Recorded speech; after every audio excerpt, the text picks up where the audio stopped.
take the opportunity to talk to someone else who's pretty darn awesome right now, my friends. You know who she is? She's a woman that I already thought was pretty darn cool before I got to talk to her. And then all of a sudden I had the opportunity to chat with her, and I get the opportunity to chat with her again. Courtenay Turner, how you doing, Courtenay? I'm doing well, thank you. How are you? I'm doing very well. Live long and prosper to you as well, as they would say in Star Trek land. Yeah. Hey, Courtenay, it's great to have you here and sort of follow up on what we got to talk about, start to talk about on David's show last week, and I got so many nice responses from folks. I couldn't understand it. I was like, "What? They must be talking about somebody else, not the Courtenay Turner I know." Come on. Come on. What, are you kidding me? I only talked to her because I owe her money. No, just kidding. But anyway, I only talked to her because she's in the NSA. She's got the goods on me, you know. She was in the Slack chat or whatever. So, Courtenay, let's discuss on a very nice evening. I hope your evening has been going well. Could you describe to people who might be new, could you describe what you do and what your interests are to the audience? Yes. What do I do? That is hard to sum up, but I guess we could start with I'm the host of the Courtenay Turner podcast, and I started that in I think my first episode was technically January of 2021, although I had been filming for maybe 6 months prior to that. I didn't record. It was kind of intermittent, and for those who don't know my story, it was so that I could communicate with naked faces. Yeah, naked faces. That was what I was seeking. It was a very rare commodity at that time, and I'm hearing impaired, so I learned how to speak by reading lips. Right. And I actually didn't get hearing aids until I was almost 6 years old, and I didn't realize how much I still depend on nonverbal communication for clarity of speech until all the coping mechanisms I spent my life developing were then stripped from me by all these protocols. And I was living in Santa Monica, California. It was pretty draconian at the time. They had lots of ideas of how we should live our lives that didn't really jive with me. So, and I was, really asleep at the time. I don't know how to explain it. I mean, I really was very unaware of just so much. I was in the entertainment industry, and then I went into the fitness industry, and I was an aerial acrobatic performer, and I was really just doing, I really would call it like a more philosophical speeches on movement. But they were motivational speeches, centered around my personal birth story. But I would talk about movement as a metaphor for life and how people can use physical training as a teacher to help them overcome adversity in other areas of life. And I did the aerial performances because, well, one, it's really fun, but also because it was a testament to what was possible when nobody thought it was. They had told my mom the best she could hope was find a nice institution for me to spend my life. But all that to say that, when 2020 hit, I was certainly not, it was a very big paradigm shift for me. So I got into this world of doing podcasts that I had never listened to podcasts. I knew nothing about it, but really sent me obviously down all sorts of research trails. And it was a very jarring kind of a wake up moment for me. And I can imagine, Courtenay, that there, with so many different varied interests, you have so many things you can discuss. And also there are so many ways that avenues through which, I can't believe, do not follow, we have mutual friends and so on. And people can get to these destinations or run parallel to each other in these investigations of the esoteric, the occult, the criminally minded within the government, philosophical stuff, and then seeing how philosophers themselves were occultists and all these different types of things. And it's really funny because we arrive maybe not at the same destination, but within the same neighborhood, And it's really interesting because then it's an extremely colorful, fruitful conversation, because when I'm talking to you, I'm learning things that I didn't know because I come from a different direction. I've got a few things that are similar. It's really cool. It's been a real wonderful experience for me to, meet people like you and others, whether it's David Knight or Knights of the Storm or, some of the people from the Mises Institute with hardcore economics and that sort of stuff. It's great. And then I got the punk rock stuff. You've got the entertainment stuff. I'm curious, before we go any further, when you mentioned the age at which you got the hearing assistance devices, Yeah. Could you was that something that, do you remember what that experience was like? Can you describe that to people who might, I don't know whether it's even comparable where Yeah, anybody no, can really so understand. I walked outside and I asked my mom what these sounds were, and I was trying to explain them to her. And it turned out that it was birds chirping. I had never in my life heard birds chirping.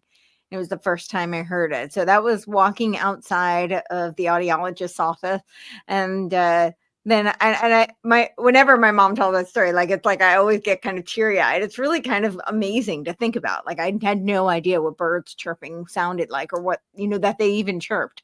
Yeah. And then I remember I came home. We got inside the house, and I started walking up the stairs. I'm like, I'm loud, like my footsteps. I could hear my footsteps, and I had never really. I was like, "So do you hear me as I come up the stairs?" It was very interesting, like all sorts of sounds that I wasn't familiar with, and just it very even now, if I get a new pair of hearing aids and they're a different brand, the quality of sound is very different. So it may have different frequencies, or just it's just a different quality. Some are more tinny. I don't have enough hearing to compare it to. It's not a natural sound, regardless of which brand or hearing Yeah. aid it is. I Right. know people who have much more mild hearing losses will comment, like a lot of people who later in life get hearing aids and they're older, they've had good hearing most of their life. And now it's very jarring for them to try and get used to something that doesn't sound natural. For me, I don't have that reference, but I do notice, like, between the different ones, I can tell the difference. And it does take like an adjustment neurologically. You don't Yeah. realize how much Yeah. of how you perceive the world is coming through your senses. So whether that be auditory or visual, or and I, because I'm a, because I learned how to speak by reading lips, I depend so much. I'm also visually impaired, but I depend so much on the nonverbal cues. And because I don't see very well, I'm blind in one eye. And even with like correction, I don't get 20/20. So, and when you see monocularly, your peripheral vision is much more reduced, right? I Yes. only have like the 60% of the peripheral vision that somebody who sees binocularly does. So it's a lot to, try and focus on reading somebody's lips when you're dealing with other things and other kind of sensorial input. So having the hearing aids is very, very helpful. May I ask you a question as well? I'm curious to get your thoughts. Obviously, you're very sensitive to the technocracy, the risk of technocracy. Yes. Collectivism, clearly was going to go in that direction anyway. Yeah. But we had signals of this from people like H.G. Wells and people even before that. I mean, essentially, Plato's Republic is Mhm. essentially a technocratic state with different types of technology. Yes. But I'm curious to see what you think about, say, when Elon Musk is talking about brain chips that will help allow people to hear and things like that. What's your opinion about that as a person who's, maybe a little closer to people who might make choices like that? So I have many thoughts on it because it's kind of personal. Yeah. I've had people tell me, kind of very critically say, "Well, how could you be against the transhuman agenda? You wear contacts, you wear hearing aids, like that's transhumanism." I think there's a huge line between most humans do hear, but the hearing that I get with my hearing aids is still only 80% roughly of what most people can hear. So Yeah. it's far from augmented humanity, right? It's a very we're not talking about supernatural kinds of it's an assistance. It would be like somebody who is injured and they may use a cane, or they Yeah. have a knee brace for a while. I Yeah. think that what medicine can do is really incredible. I'm not anti-technology. I'm not anti-medicine. I think there's a lot of advances and enhancements to human life. The quality of life that something like the hearing aids have afforded me is invaluable. I'm so grateful that I live in a time where they could assist me. You can look at things glass half full, right? You could say I was very unfortunate because I was born with these circumstances, but I was also really fortunate that, I had the means and the access, and the technology was there to assist me to enhance the quality of life. So Yeah. what I resent is that people like Elon, he's far from the only one, but they always couch these technologies. They're going to help the unfortunate. They're going to help. It's usually presented in the terminally ill, and Yeah. because of course, they don't have much to lose, right? What's the Right. risk? They can You have the might as well. experimentation and give it a shot. Right. Right. Right. And Mm. to be fair, I would say, yeah, like if you told me I'm gonna die in 6 months and maybe experiment with this and it might extend my life or give me quality of life for the time that I have, who knows what choices I may make then. But Sure.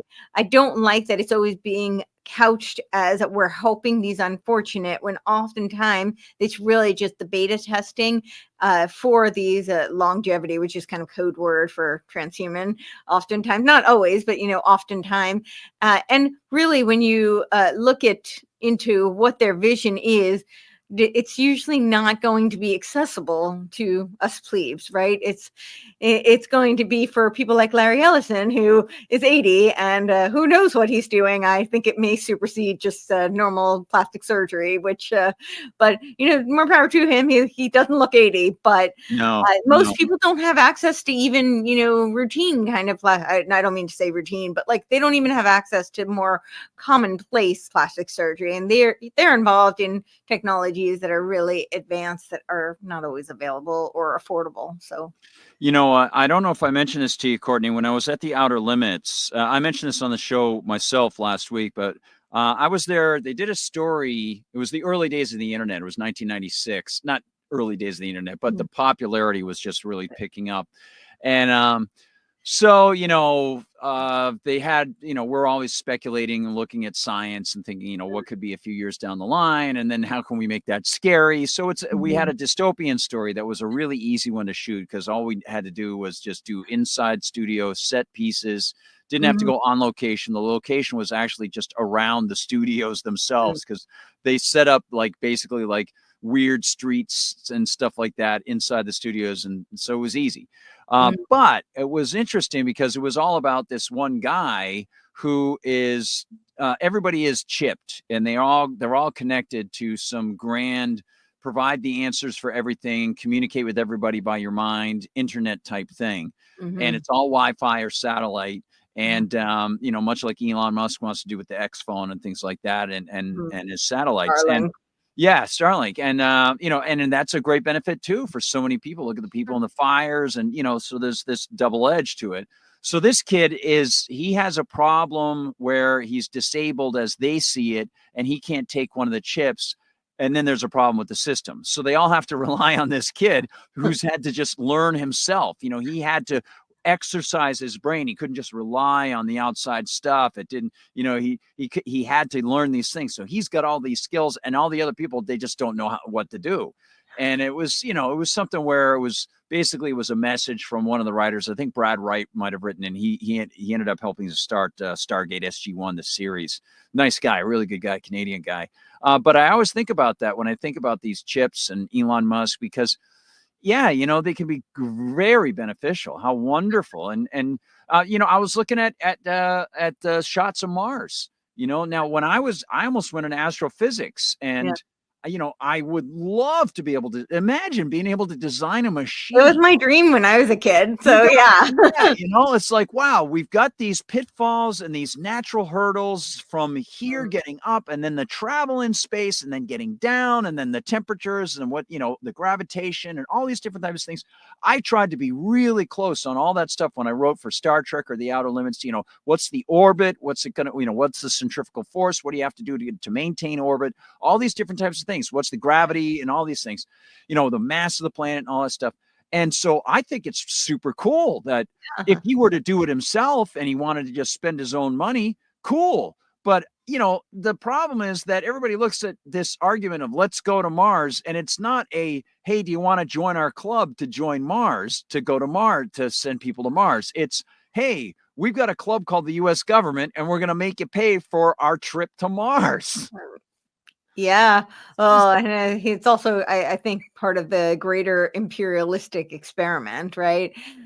He wants to colonize Mars, and use it as part of his technate project. Well, maybe they could send the Gitmo people to Mars. It might be safer for them. When they interrogate those terrible people protesting for peace, Gitmo's probably not far enough. Mars is the place.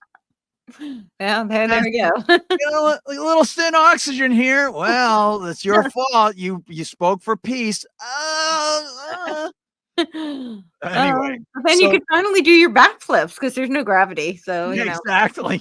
Exactly. How they can't waterboard you there, man. It's gonna go all over the place. Okay, Exactly. okay, I'll go to Mars. Thanks. Right. Yeah, Exactly. anyway, so Courtney, there's so many things going on, and you've got first, I want to go over to your X feed. Okay. X. It's talk Yes, X, about yes. Elon Musk. So here's the X feed. The Russians are telling me, and I gotta say, compliments to everybody in the chat. And it's so interesting when you have a dynamic show like this because there are really good, sensitive, personal people on the other sides of the chats. One of whom I know, personally. I can't, not I can't believe, but fellow conspirator, do not follow, who's Oh, super cool, and he's got the avatar of Father Guido Sarducci. yeah. Our families grew up right near each other and stuff, went to high school together, and so So it's this cool. it's this wild thing where it's kind of fun. We know that this isn't a gigantic audience, but we're growing. Mhm. So there's this sort of freewheeling thing going on here, and we want more people to come in. And Yeah. yet there's this really cool personal touch to everything. And I every time I talk to you, I think about this. I think about the colors of your studio. I think about the way that you do live shows and bring people in who can talk, and you have that sort of connection. So in a way, I want to make it sort of like that electronically here on the show. And let's talk a little bit about your X feed and what people can find there. Sure. What in particular would you like to discuss Well, on just bring it up. I've clicked over onto things like your link tree and the Mhm. beautiful pink there, and people can check out the link tree, right? Purple is my Um, favorite color. yep. And then other things. Oh, sorry, I skipped over one tab. Other things like Cognitive Liberty Conference Mhm. and some of your podcasts that people can find, and where you would like to find them most. Yeah, so I think that my X feed is definitely where you can find like all the really current things. You'll find I stream on there my podcast, and kind of whatever I'm discussing at the moment. It's kind of like that instant access type thing. Yep. I have my website courtenayturner.com. That's also a great resource so people can find whatever platforms they prefer. I am really on pretty much everything except for YouTube doesn't love me too much. I think I'm on my 5th channel there. So I tend to show maybe like half an episode and then we move on to other things. Substack, I'm really trying to grow the Substack and offer premium content. So that is where people can get, if they don't love the ads so much. I've heard some complaints and I don't always have control over that. Obviously I have control over the ads I do with my affiliates, but I don't have control over the platforms and their ads. And I know people don't always love that. So if they want to watch something ad free, you can do a paid subscription to my Substack. It's where I put all my podcasts first too, so they get a little early access. And I'm going to be doing a book club as well, and that is going to be May 8th. Just because my schedule is so backed, but May 8th, and we are going to be reading. You brought up Plato. We're going to be reading Arthur Herman's book. It's called The Cave. Plato and Aristotle's battle for the soul of Western Oh civilization. man, I know that. I haven't read that, and I thought it was so interesting because that. And as you know, I was in one of the chats one time when Mhm. I was wondering whether Plato might have been sarcastic or whatever, and I was always an Aristotelian, and then as I started to look more into Plato and wonder whether Plato was actually serious or he was being sarcastic, I looked a little bit more at Aristotle, and as much as I admire Aristotle, there are some problems with Aristotle. I'd be fascinated to read that book. That'd be great. Thank you. So, okay, this is my hypothesis. I think there is an intentional dialectic between this is my I know I'm a little I look at everything through the dialectical lens, but unfortunately, it just seems to be so pervasive in our Yeah. world, right? Yeah. So that's why I wrote the book on it. But I do think there's an intentional dialectic to weaponize Aristotle and Plato, and I just don't think it seems very contrived to me. I'm not there, and it does seem to fall into political lines. It's like the conservatives or the Republicans, whatever right wing label you want to put on them, but that they seem to revere and worship Aristotle, and they look at Plato as like the demon. He's the father of communism, and it just feels a little contrived to me. It's not so black and white. I think there's a lot of things that Aristotle says and does. I love his whole theory on virtues. I think we need a whole, return to virtuous society. We seem to. Absolutely. And that's folded into the poetics. I mean, it's all part of one giant. I love his grounding in realism, and it's not just grounding. It gives you like an actual blueprint to ascertain real truths, and I love that. But there's a lot in Aristotle that I think is flawed, and I think this whole Christianization of Aristotle is just it's not accurate. It doesn't do justice to Christianity or to Aristotle. I mean, he was proto religion, really, in that biblical religion, right? He was he was before that time period, so he couldn't have been operating in that framework. And I don't think that Plato was this great demon that everybody, he was dealing with. You have to look at the world in which he was immersed. And for us, it was millennia ago. A lot of us can't even conceive of what that reality was. But do I think that the oligarchical powers that be and the occult operations were all that different back then? No, I don't. And if you look at what he was trying to create, it was the very, very avant-garde. It was the first time you had, I know you have a strong background in looking at the history of education. It was the first time that you had an education system that was being proposed where you didn't have to be either initiated through some sort of ritualistic, often trauma-based mind control or some horrific type of initiation rituals, or that you had to be inherited like through bloodlines in order to achieve access to this type of, to advanced education. And it was a meritocratic education. Yes, it was elitist. I'm not saying it wasn't. And it was stratified, that there's problems there. Absolutely. And it was a blueprint for the intelligence apparatus and the scientific dictatorship. Many ways it was, but it was also very avant-garde. And it was really offering a possibility for a meritocratic education that wasn't anywhere else at that time. So, well, it's, if you look at, for example, if you look at his supposed purported influence by Socrates, you've got Socrates who says, listen, we can't have a pantheon because you can't have multiple omnipotent gods. It doesn't work that way, So he's walking around talking to people. They call him in and they're like, hey, Socrates, not cool. Gotta shut you up there, buddy. Now you can either get killed or we'll let you drink the hemlock. And then, you have the whole thing with Credo coming in saying, well, hey man, why don't you take off? You said that you can oppose, you can defy improper statutes from the state. So why don't you leave? And then Socrates sort of contradicts himself and says, well, the state is sort of like my parent.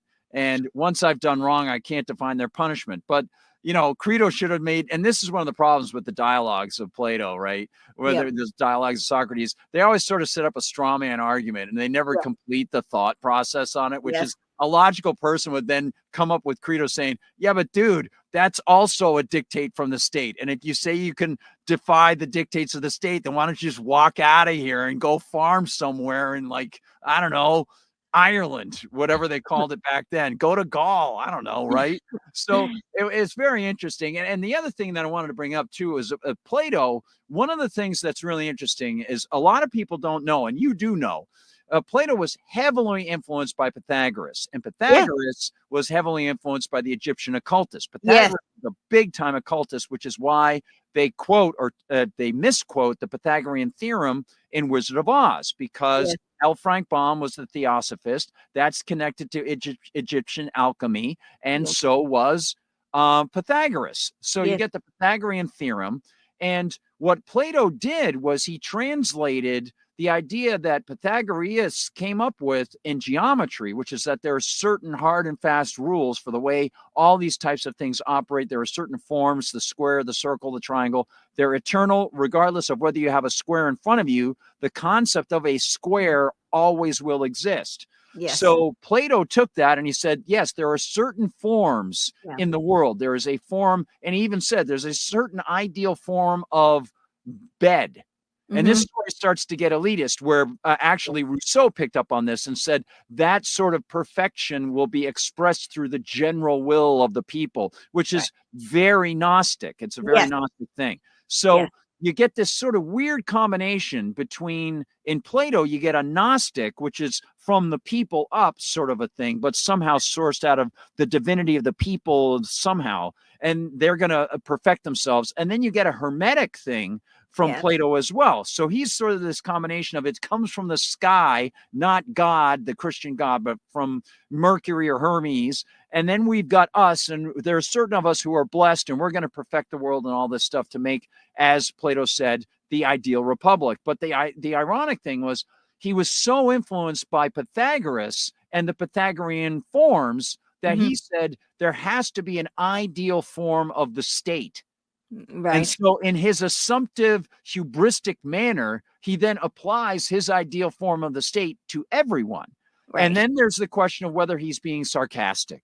And that is one of the extra dimensions. Now, I won't go so far as to say he was being sarcastic, but if we take that out of the picture and draw the thread straight through, if we look at this combination of Gnosticism and Hermeticism, from the people outwards, our genius, we're all blessed with something. Who blessed us? I don't know.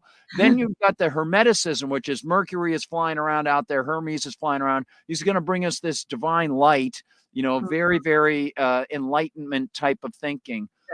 Then we trace that straight through to people like Rousseau and people like Hegel and Marx and others, right? Yes. Absolutely. So I want to show the cover of your book, because you get into that big time. I will just say to Pythagoras, I always say that he's like today he'd be the equivalent of a rock star guru. Like, he was actually a musician, right? That's where a lot of his mathematical presuppositions were gleaned from music. And I also, this is the other point, and I do make this point in my book, but I think part of the reason they're obsessed with the number 17, and a lot of these occults, you see this with the UN, the 17 Sustainable Development Goals, and they don't want to go beyond that. They have like their unspoken one that's called the Sustainable Development Goal 0. And then they have like the unwritten 18. They don't want to go past 17. It's like very sacred to them. And my theory on it, I mean, I don't know, but my theory is that it's because they're they're leftover holdovers from the Pythagorean cult, and they worship the spiral of Theodorus, and the spiral of Theodorus eclipses at 17, making it another rung, like Aufheben rung on the Gnostic Jacob's ladder. So I don't know. That's my whole theory on it, but yeah. Well, let's talk about Jacob's ladder. So we've got Hegel's dialectic, a Gnostic Jacob's ladder, and the machinery of control. And then the subtitle of this, and this is available at your Substack as a preview, people can check it out, How Ancient Mysteries Shape Modern Power, Unveiling the Spiral of Geist in History and Today. So tell us in a thumbnail, essentially what people will be getting if they start to read this at the Substack, the Courtenay Turner Substack.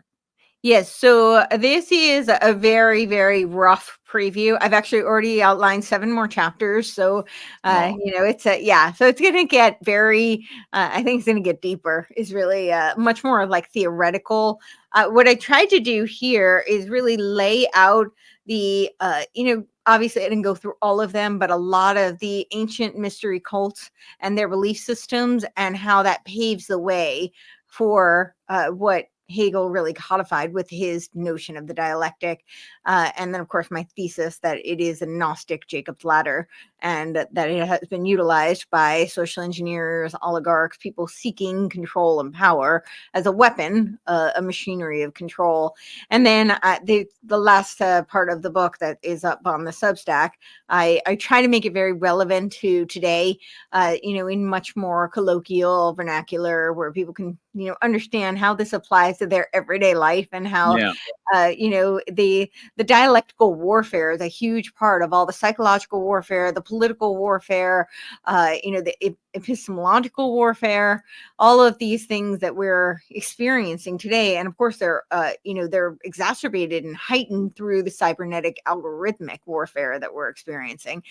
So I tried to, lay that out so that people can understand why this is not just, a relic of some 19th century German idealist, but that this is really very relevant today. Well, Courtenay, our guest is Courtenay Turner, folks, and check out the Courtenay Turner Substack and check out this. Go to her X feed, go to her website, and check out everything that she's got going on at Courtenay Turner. That's Courtenay, CourtenayTurner.com. She's got the audios, the visuals, I should say, the videos, and a lot of great links. And Courtenay, for the audience out there, let's just quickly refer back to the Hegel's right here. Hegel's Dialectic, a Gnostic Jacob's Ladder. So just for people who might be unfamiliar with this, first let's describe the Jacob's Ladder concept and what you mean by Gnostic Jacob's Ladder. And Hegel's Dialectic, I think we sort of understand, but we'll wrap it up with that rather than starting with Hegel's Dialectic. Can you describe the Gnostic Jacob's Ladder concept? Yes. So most people are familiar with Jacob's Ladder in the Bible, this idea of the path to ascend to heaven. And so what I see with Hegel, so most people are familiar with like thesis, antithesis, synthesis. He actually never used that triadic, and I don't read German, but even but in the translation that I've seen, he doesn't use those terms. He talks about the abstract, negative, concrete. And, a huge part of that concept is a German word called Aufheben. And Aufheben is, it's a very oxymoronic term that means to lift up and preserve while simultaneously canceling and tearing down. And this is, of course, the concept that lays the groundwork for the Frankfurt School's Aufhebende culture, cancel culture, which I don't think needs any explanation. A lot of us have experienced that one. But I see it as a Gnostic Jacob's Ladder because it is very much an inversion of the biblical framework. So he talks about how the dialectic, he rejected both Kant and Plato's notion of the dialectic. They had talked about dialectic, and they certainly weren't the first, but Right. they had very specific, laid out descriptions and blueprints of what the dialectic was. And he felt that it was too abstract. It was a little bit too heady, intellectual. He really wanted a method. He wanted a system for it, for the progression of Geist, which is the world spirit, towards what he called the rational absolute. But the rational absolute is a little bit deceptive. This is why I say it's Gnostic and it's Aesopian in its language, because he himself, and again, I'm reading the English translation, so I don't have the exact German. I know some of the words, but not, I can't directly translate it for you. But he himself says that rational is really speculative. And he basically says speculative is no different than mystical. So that's a clue that this is a signal to the initiates, right? So there's an exoteric messaging that seems like it's a very logical, this is all about, it's the abstract, negative, concrete, and this is how this, and it's all rational. It gives you that, that's what it conveys. But I think I always find I'm always fascinated by people who say that the rational is somehow a manifestation of the mystical. And you can have fascinating conversations about that. But in a way, the rational is abstract. It's by necessity. Rationality is, and you have to abstract from what you're observing outside. And unless someone is what's that term? Solipsistic. Then you're observing a real world out there. And so from there, you have to derive what you think are consistent, reliable principles based on the behavior of the real world. And then to claim that process is somehow mystical, you can go in 1,000 different directions with that, Well, it's interesting because actually, isn't that what Aristotle speaks to? He talks about how we can take things that we know, because obviously we can't know everything, and we can take those logical, very provable, more empirical facts, and then we can abstract from those, and that is part of how we can aspire towards truth and towards increased knowledge, expansion of knowledge. Absolutely. Absolutely. But yeah, I think it is really interesting. But Hegel literally says that the speculative is mystical. And so I do think he is signaling to initiated core who understand that this is a hermetic principle. Yes. It's alchemical. Yes. And when he talks about, the negative, the Aufheben, the way I see it is that Aufheben is the next rung on the spiral, the dialectical spiral. And I do see the spiral as a spiral staircase that is going towards, what he believes is that it's God, right? He talks about the absolute, the rational absolute, which is the collective. The apotheosis of man. Exactly. Yeah, that's essentially what it is. But he does say that rational absolute is God, and it is he's looking to advance the historicity of man. He doesn't necessarily say it that way. That's more of a Heideggerian phrase. But I think Heidegger was definitely, inspired by these same principles. And Heidegger is very Gnostic as well. Yes. His whole thing, his whole thrownness. We're thrown into the world, and we're trapped here by our circumstances and the historicity of man. And then we have to develop our authenticity so that we can manifest the reality that is, what we want to see come to fruition. So it's this idea of us becoming God. And of course, for Hegel, it's the state, right? He believes that humans have no free will. He says we have no freedom without complete subservience to the state. Another point that I really try to drive home in this book, and I'm going to do a whole chapter on it because I think it deserves it. And I don't know if people will fully, it's a meaty topic. So I don't know if they'll fully just, get it, even though it's sprinkled throughout what I have already. So I am going to devote a new chapter to it. But is this concept of freedom versus free will. And this is something that I just see it, throughout all of the mystical literature, all of the theosophical, the new thought. You have people like Teilhard de Chardin, who talk about radical freedom. Barbara Marx Hubbard, who talks about, radical freedom. Also, you've got there's so many of them, but to me, it's very different than free will, because you're talking about freedom as an end, which is much more aligned with like Thelema, right? Crowleyan type of do as thou wilt. Do as thou wilt. Exactly. Right? And this is the way that you lift this is the way that you lift yourself up with the will to power. You lift yourself up.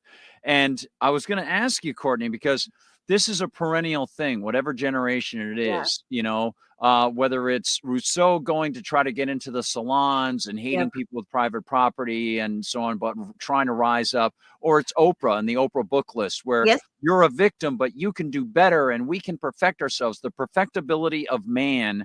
And the Illuminati, weren't they called it was the Order of Perfectibilis. Exactly. So my question to you, and I guess we'll have to close it off on this because we're coming up against the clock and I'm going to have to fly. But let me ask you this, Courtenay, and then I want to ask you again in a couple of weeks more time. So I think this is a tendency, it's a weakness in man. We have our self-doubts and we grow up sometimes picked on, we see people we admire, we try to aspire to those people, we see the material world around us, and sometimes without some sort of training or recognition, I think sometimes it's easy to forget that the physical can't come from the physical. It has to come by definition from something metaphysical. And and as Aristotle said, for every effect there had to have been a cause, and then you keep going back and back and back and you get to the prime mover. And so then some people say, well, it's inappropriate because it means that he still assumed that the universe existed, but there was a prime mover that moved whatever was already there. I don't necessarily agree with that criticism. I think, you could easily translate it to that Aristotle thought there was a creator, pre-Christian without the name Christ on it, that sort of thing. But it does seem like, and I don't know where the line is drawn, Courtenay, but it does seem like there is this tendency for self-doubt. There's this tendency to look at oneself as the victim, to cheer for the David rather than the Goliath, that sort of thing, to cheer for the little guy and identify with the little guy, because we all started as little guys, right? Yeah. Yeah. And I don't know how much of it is that it is a theme that people intentionally pick up on, and there is a group of people who prey upon that and are devotees to a very dark satanic or occultic tradition that has been handed to them knowingly, and they sign into it, and how much percentage of it is it parallels that just because people have self-doubts and they read self-help books and they think, I'm going to watch Oprah, Well, Oprah has definitely platformed all of the new thought leaders, or if not all, most of Yeah, them. we were saying she's the new Madame Blavatsky, Yeah, she definitely is. Yeah. That those are her salons. But Yeah. I think what you're describing is actually by forecast, because there is the intrinsic humility in man. We know that we're flawed. This is part of the human experience. Part of the reason they want to perfect, they know that they're not, right? We all have that awareness that, we are flawed. That's part of the human experience, is part of the human truth. And this desire, that there is a shame in that. There is a desire to aspire beyond that, right?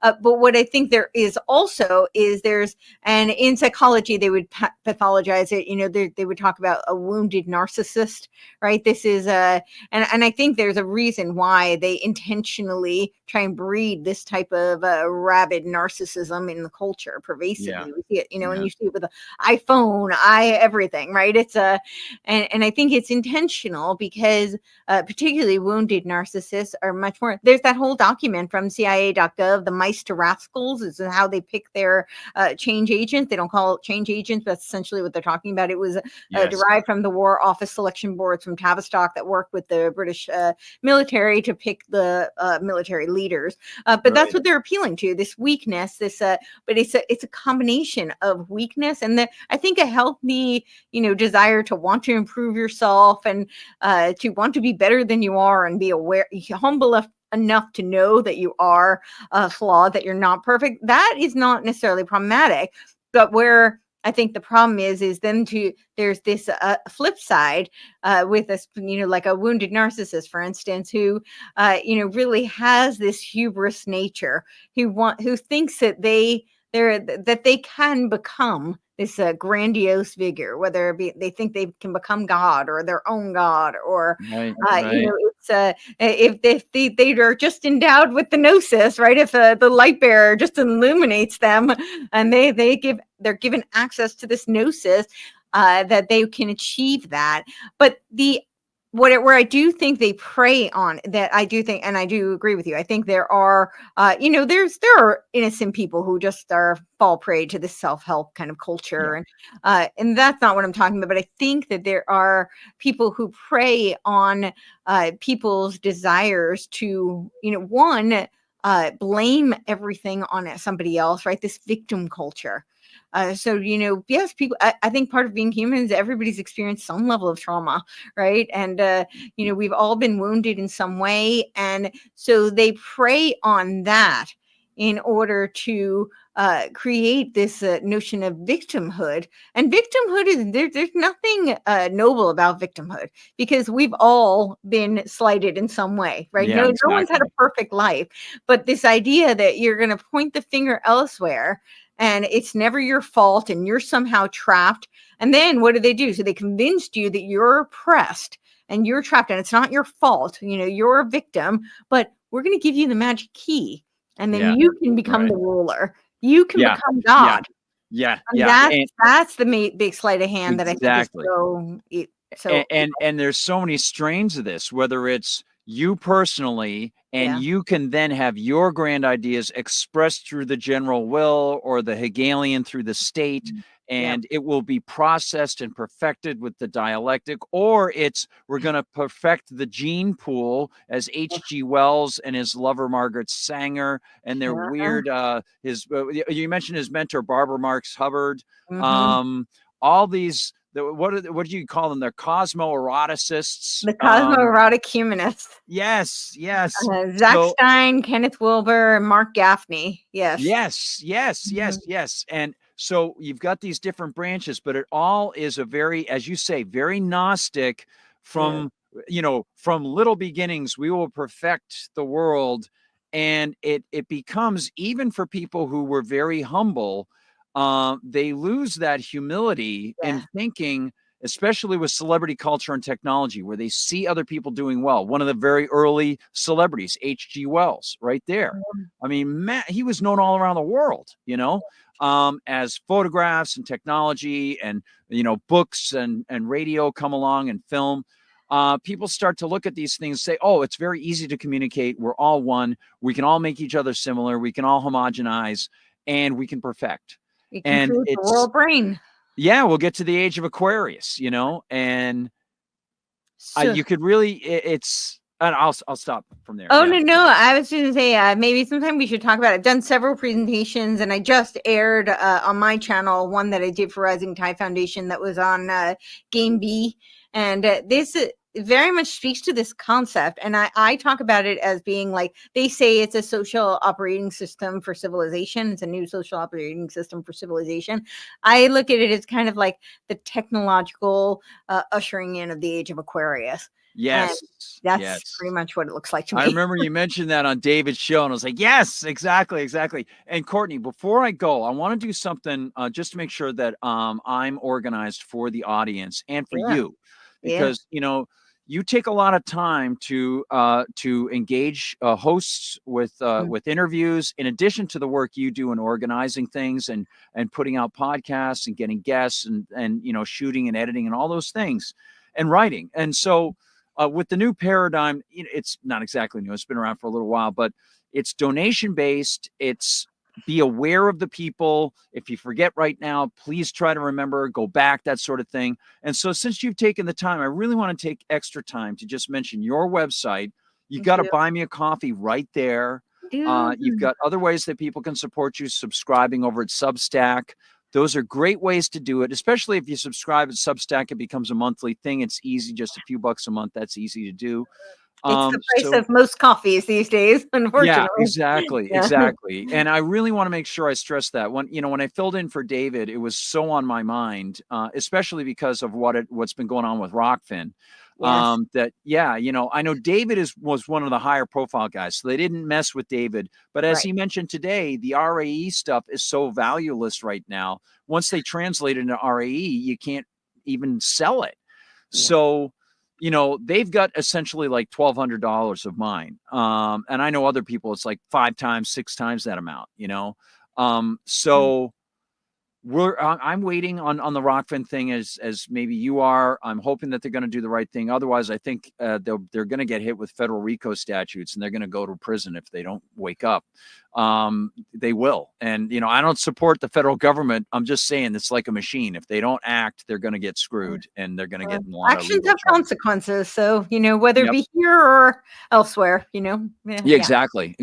So now, it really, I think, brings to light that it's got to be a direct connection with the person. If you've got a good website, if you've got a good show, and there's a secure way that the person can get the direct donation. So I want to bring up your website again. The Buy Me a Coffee is over there. And of course, they can head on over to check out your Substack. And there you go. Hegel's Dialectic, and right there, and you can go to the paid. I will go over to the paid and support you. And I hope people will do that, Courtenay, because you are just one of the most brilliant people around. And every time I talk to you, it is like seeing those colors. It's so beautiful. It's like the color. It's just great. It's a wonderful experience. It's so enriching. You bring the color to the world. It's awesome. I hope I'm saying that right. Oh, no, you are. Thank you. I feel the same way about you. So I really appreciate it. Thank you. Thanks a lot. Thank you, Courtenay. So what I'll do is I'll wrap up the show now. I'll go sacrifice a goat out back, drain some blood, boy. All right. It'll be cool. Oprah's going to show me how to do it and it'll be great. Okay. And she would be a good one to teach you. I can't. I referred to it a little bit when you and I spoke on David's show, and I referred to it before. But when I worked in that bookstore, we had to get the Oprah books because Oprah, the minute she mentioned a book, it would sell, Yeah. 5 million copies. It was insane, and they would She- just people would just mindlessly buy the books. And you just like, oh man, like the only good one that was on there was Pillars of the Earth. Really, that was like the only good one. I don't think I know that one, but the Gnostic convention has reached out to me to speak, and I don't know if it's a virtual event or not. I'm Wow. guessing. I know, and I'm kind of tempted. I mean, will it have the same impact as Oprah's Yeah, endorsement? I don't know. I would go for it. Why not? You might swing some people over and make people more aware of your stuff. That would be great. Wow. I would Yeah, I'm love not it. sure if they actually investigate me, if that invitation will still remain available, but it might be worth exploring. I I think I would only have love a it. few days before but that I have to submit, so maybe I'll investigate over the next All few right. days. So Well, that sounds good. And by the way, next time somebody's planning an invasion into, and bombing of say, oh, I don't know, Yemen, let's make sure we're both part of that conversation. And what was that? It's not Slack, but whatever the the system Discord, yeah, it was like a Discord thing or whatever the heck that stupid thing was that they were talking on, So we'll be in there and okay. we'll do the right thing. We'll get them set. Courtenay, thank you so much. Thank You are you. awesome. I love you. It's great. And it's interesting because I'm all in my like Western. I'll just get off the plane sort of thing. In fact, underneath this, I got to show you. I Oh, was gonna wear this and I didn't put it on. I got a bolo. Got one of those oh, Western ties. oh, how There you fun! go. So yeah, but I just threw it on and I didn't take it off because I had a hat on and so I just threw it on. I was in a hurry getting ready, so I was like whatever. But yeah, so I'm like the Western dude. Just got off my Mustang and you're out there doing all the good colors and stuff, So I'll shake the dust off my hat and I'll All salute right. you as I go into the saloon for my Yep. dinner. And I thank you so much. Thank you. So great. Courtenay Turner, go to the site, check it out, get her a coffee, and thank her for coming on the show tonight. Courtenay, I hope people will go to your Substack and check out that book. It's going to be awesome. Thank you. Thanks, Courtenay. We'll talk to you soon. Yes. Bye. Bye. She's awesome. Courtenay's awesome.